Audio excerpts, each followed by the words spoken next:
If you don't mind, we're going to march forward to make sure we do have time for your questions and your conversation. Again, I'm Carrie Klass. I'm the National Medical Director. I would echo what a joy and a pleasure and an inspiration it is to be here with you all. And I'm going to, without more ado, tell you about our amazing panel and give you a chance to hear what they have to say. When we thought about bringing everybody together to talk about some of the issues we all think about and talk about, one of the things we wanted to focus on this time was the connection between reading aloud and social-emotional development, because we've talked a lot in the past about the research on literacy and language specifically, but we haven't really focused on social-emotional development, even though, as we all know, that is a big part of all the other kinds of learning and development that go on with young children. And as the mother of college students, I sometimes think right on through college. But it's tremendously important. So we have three tremendous panelists, and then our keynote speaker is going to join us, and we'll answer your questions and talk about it. And what I said to people when we were talking about this panel is, while I don't expect them to actually answer all these questions, I think we're interested in the question of what we know about reading aloud and social emotional development, what the research tells us, how we study it, and then I warned them that after we've talked about it, there are likely to be some very practical questions about how do we best foster it, how do we help parents, how do we support it as effectively as we can. So let me tell you who the panelists are. We're going to start with Dr. Gigliana Melzi, who is a developmental psychologist at New York University. Then Dr. Cindy Frasch, also a developmental psychologist from the University of North Texas. And then finally, Dr. Jenny Radeski, who is a developmental behavioral pediatrician at the University of Michigan. I'm going to give each of them a chance to present. I'm going to get out of the way so they can have the podium, and then we're going to take questions for all four speakers. Thank you. Thank you. So you're a very hard act to follow, I have to say. You're amazing, amazing presenter. Good morning, everybody. My role really is to start a conversation about the way in which our intervention efforts can be respectful of parents' cultural values and beliefs, while at the same time helping them support their children to succeed in the U.S. context. So I'm going to be focusing mostly on Latino children and mostly from immigrant backgrounds. So I'd like to begin with a quote that I absolutely adore. Each of us lives out our species' nature only in a specific local manifestation. Our cultural and historical peculiarity is an essential part of that nature. So in other words, when we're thinking about child development cannot be divorced from the cultural context. Child development is embedded in the cultural context. Culture is going to shape and it's going to influence developmental outcomes. But what's important to note, though, is that culture is not static, right? It is pliable. It does change, right? And especially for immigrant families that who are straddling two different cultural frameworks, right? Also, it's important to keep in mind that culture is not deterministic. So because I am a member of a culture doesn't mean that that's what I'm going to do, right? It's not going to determine my preferences. It influences them, it shapes them, but it doesn't determine them.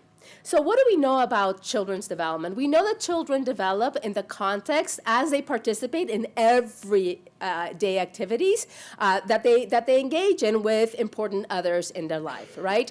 And so the cultural values, the socialization goals of the family, right, are going to influence the types and frequencies of the activities, the participants, who is going to be involved in these activities, the roles that those important people are going to take in those activities, the language that is being used during those activities, and the expected behaviors during these activities. So for instance, there are some cultures that believe that pre-verbal infants are equal conversational partners. In other words, the interaction is going to happen between a child who just gurgles and burps, and the mother or the primary caregiver is going to interact and take turns as the child burps and gurgles, right? These kind of interactions tend to be really dyadic. It's between the primary caregiver and the child, the preverbal infant. The underlying socialization goal is really to foster a sense of agency, right? That starts really early on. On the other hand, there are other cultures that do not believe that a preverbal child is an equal conversational partner. They're not saying anything, right? In those cultures, usually the interaction, the normal interaction is between the child and multi-party people. So it's not a dyadic, it could be a triadic interaction, right? The role of the mother is not to, or the primary caregiver, is not to engage in a one-on-one conversation with the child, but to support the child or to talk for the child in relation to others, right? So they sit the baby in the lab or they hold the baby in their lab and I'm like, yes, I'm talking to my auntie, and it's auntie who's talking to the child, and it's the mother who's speaking for the child, right? Oh, there's a security alert. No, sorry. No. Okay. Security alert. Okay, but what we need to remember though is that everything is within a developmental time frame, right? So while a preverbal child is not seen as a equal conversational partner at age 3 months, they will be seen later on, right? And so cultures are going to vary along these many different dimensions. The underlying intent, the underlying socialization goal from these cultures is to think about the other, right? So when you are being spoken to, you're already facing outward towards others, right? Is to develop that connectedness with other people. So before we talk about a little bit of the child rearing socialization goals for Latino families, I just want to give you a super brief overview of who Latino children are in the United States, right? And also to highlight the tremendous variability that exists under this umbrella that we call Pan-Latino, right? So Latino children under the age of 5 constitute 25% of all US children. So they are a pretty important group. They represent 19 different Spanish-speaking countries, right? With each country with its own unique history, with various ethnic groups, various languages, not only Spanish, right? There's a lot of indigenous languages, various racial groups, right? And some of them are represented in the immigrants that come to the United States. About 1/3 of the children under the age of 5 live under poverty, and about half of them under extreme poverty. So there is variation in terms of socioeconomic realities. About 50% of them are living in immigrant households where English is a second language. It does not mean, though, that they only speak Spanish, right? About half of them are living in what the U.S. Census would call linguistically isolated homes, where an adult does not speak English. They tend to have parents with limited education, so about 38% have mothers who have not finished high school, and they live in two-parent homes, but also with extended family members. So basically, I just want to emphasize the variability and the heterogeneity. When we think about Latinos, we're talking about a very diverse group of people. We do, however, share a historical factors that have led to some shared cultural values. We were all colonized by the Spanish, and we all, to a certain extent, are a combination of indigenous people and European, or African and European, or African indigenous and European, right? And so when we think about the socialization goals and the cultural values that then lead to the different practices in Latino homes, there are many, but the ones that I want to highlight that are very important are two.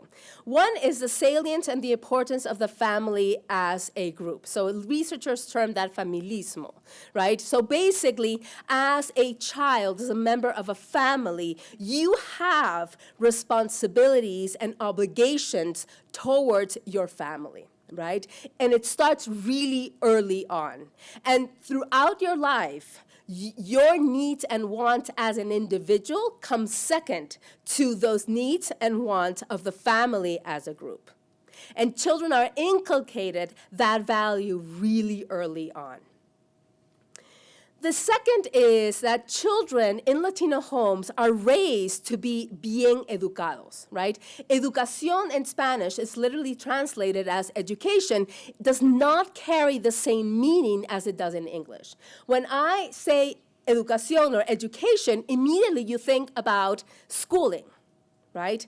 But that's not the way that Latinos and Spanish educación means. Educación has also a socio-emotional component.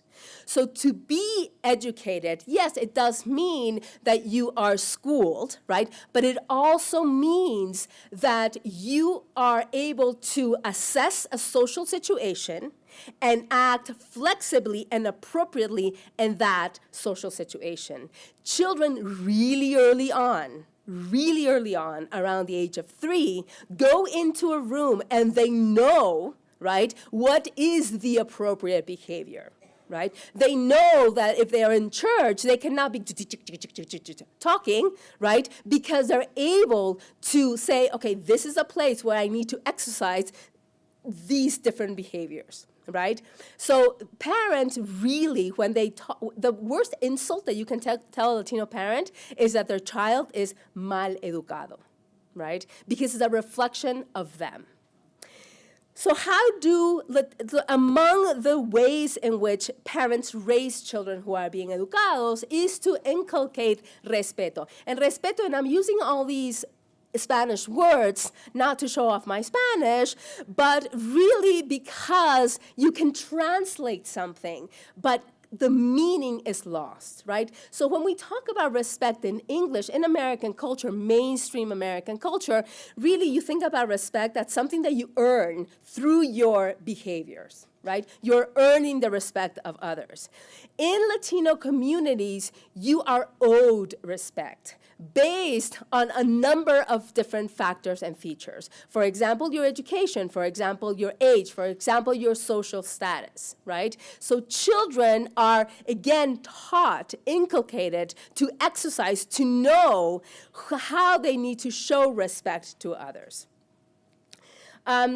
The second is that Latino families, especially Mexican families that are immigrant, value children who are tranquilos, right? And tranquilos, usually it is translated as calm, but it is not calm. It means that they are self-regulated. That's really what it means, right? So, oh, Dios mío, really? Dios santo, oh my God. Okay, so I'm going to rush through this. And then the second is that children are warm. They're warm, okay? So basically, in essence, what you're seeing is that Latino parents tend to highlight socio-emotional development, and they're very, very intentional about how they are parenting children around social-emotional issues, and they're not highlighting, they're not emphasizing language and cognitive development. So basically what we see is that, lo and behold, yes, Latino children's language and cognitive development is perhaps their weakest area, and new research is demonstrating that children's socio-emotional skills are actually, they're developing at a faster rate, and they have more developed social-emotional skills, especially pro-social and self-regulation. So when we talk about, I'm going to rush through this because I have a minute, basically. When we think about ways in which Latino parents are going to support children's language and cognitive development, we can think about print-based and oral-based practices. And I'm going to, again, just briefly say, we can talk about this later if you want to ask a couple of questions. Number one, reading books under the age of 2. Latino parents just don't do it, right? They think it's inappropriate. They just don't do it. It is a white cultural practice, and it is. It really is. For them, so they dismiss it. They say, this is not something that I do, it's a waste of time, right? And the way that they interact and they read with children is different. For Latino parents, age 5 becomes the age of reason, age 7 becomes the age of responsibility, okay? While print-based practices are not emphasized in Latino homes as much, they do environmental print activities, Time's Up, okay. Oral-based practice, oral storytelling does, and they serve multiple purposes. So what we find, basically, is that, again, there is a foregrounding of oral practices and a backgrounding of print-based practices. And interestingly, what we see is that the oral practices are linked to language and pre-literacy skills. Later on in life, like consejos that come in stories are linked to general academic performance and engagement. They're also linked to the understanding of self and understanding of emotions. And print-based practices, especially environmental print, are related to self-regulation skills in children. So to answer the question, is it possible, I'm so sorry that I'm taking time over, is it possible to encourage book reading in Latino homes? And can it be, really? Take a minute. Okay, and can it be done in culturally respectful way? Culture is not a straitjacket, right? And so yes, you can encourage book reading in Latino homes, and yes, you can do it in a culturally respectful manner, right?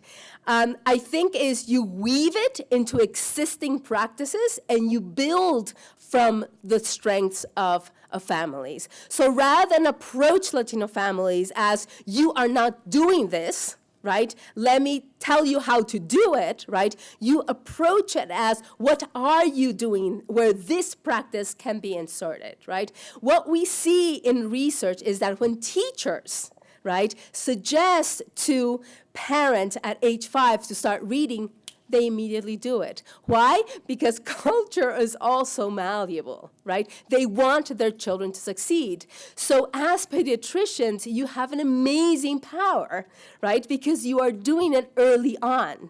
And you have that social hierarchy. You are, in Latino views, you have that same status as teachers, right? They will listen to what you say.